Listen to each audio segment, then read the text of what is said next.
War is everywhere around us, and it's inevitable. Whether it's fought to gain independence or to gain power, war will proceed to happen. With war comes art, and with art comes culture. Behind these pieces of art comes a story, which can sometimes teach important life lessons. The story a piece of art tells gives the work value, which makes so many people want to cherish these works of art and experience the sense of culture it portrays. Many paintings have had unfortunate endings to their story, whether that be because a piece of art was lost or destroyed, but others have had happy endings, where the painting ends up in the right place. One interesting story begins with the Dutch painter Solomon van Ruysdael, who was born in Naarden, a city in the Netherlands, and worked in Haarlem, a city right outside of Amsterdam. His real name was Solomon de Gooijer, but his brother Isaac changed the name to Ruysdael after the country estate.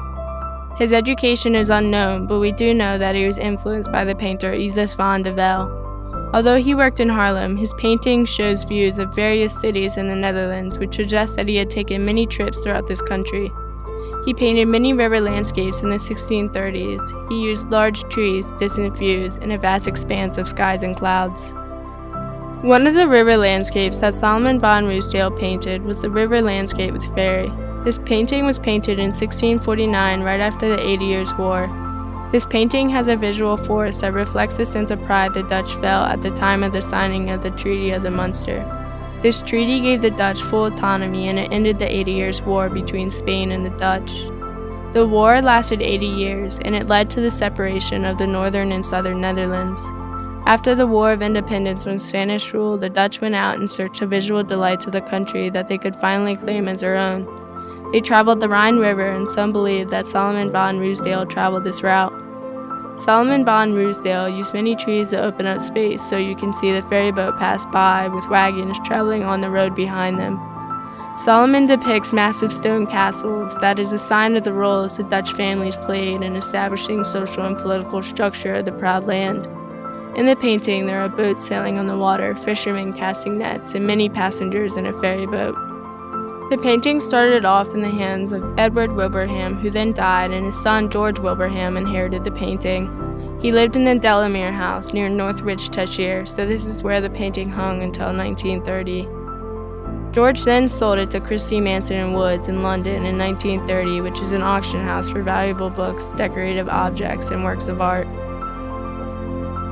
In 1938, a major world war broke out known as World War II. There were two sides to this war. There were the Axis powers, which were Germany, Italy, and Japan, and then there were the Allies, which were France, Great Britain, and the United States.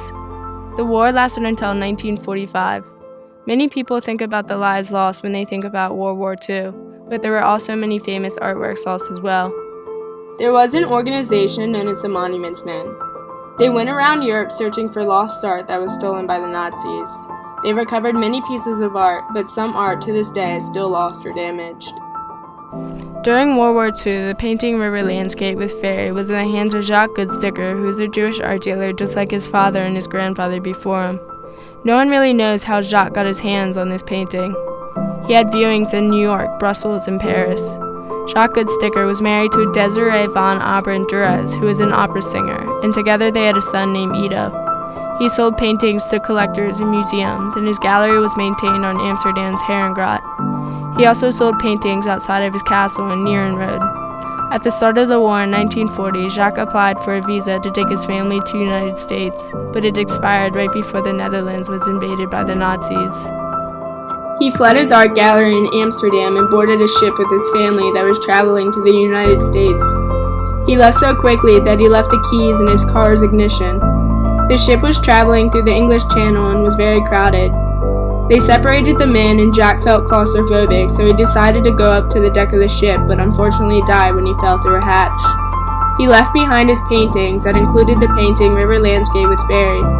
When they found his body, they actually found a book in his pocket that had the total number of paintings that he had left behind, which was around 1,400 works of art. All 1,400 works of art in his collection that were left behind were taken by the Nazis. Most of the collection went to Adolf Hitler or Hermann Göring a year after the Nazis had confiscated these pieces of art. The painting River Landscape with Ferry was one of the paintings in the hands of Hermann Göring until the end of the war in 1945 when the Allied forces recovered the painting. In 1948, it was then returned to the state of the Netherlands. Before it was returned, it was held at the Munich Central Collecting Point. This central collecting point was established to help store stolen art and many other objects that were hidden throughout Germany and Austria. The painting had traveled throughout many museums under an ID number. It was on view at the Rijksmuseum in Amsterdam until 2006, where it had another ID number. The heir Marie von Sire, the widow of Goodsticker's son Ido, then reclaimed the collection, including the river landscape with Ferry. The Restitution Committee made this reclamation possible. They received the painting in Greenwich, Connecticut. There was a total of 200 paintings from his collection that were recovered and reclaimed. All the work that was reclaimed was worth about $300 million, and the painting River Landscape with Ferry was worth around $3 to $5 million. The National Gallery of Art then purchased the painting in 2007 when a number of Jacques Goodsticker's paintings started to resurface and is still currently there today. The goal of the National Gallery of Art is to preserve, collect, exhibit, and foster the understanding of work at the highest museum and scholarly standard. There is one question that people ask themselves when they think about this painting. Where does this painting actually belong? Some people believe it belongs to the Netherlands because of the Dutch culture, but the painting was also rightfully reclaimed by the heirs of Jacques Goodsticker, and there is no proof to say that Jacques stole the painting before World War II. The National Gallery of Art also lets the painting tell the story of Jacques and his family and how the Netherlands had betrayed him. It tells the story of the 80 Years' War, which allows people who don't live in the Netherlands to experience the Dutch culture. This question may never be answered, but we all have our opinions, just like I have mine. It also brings up the debate about who really owns culture. Will we ever know?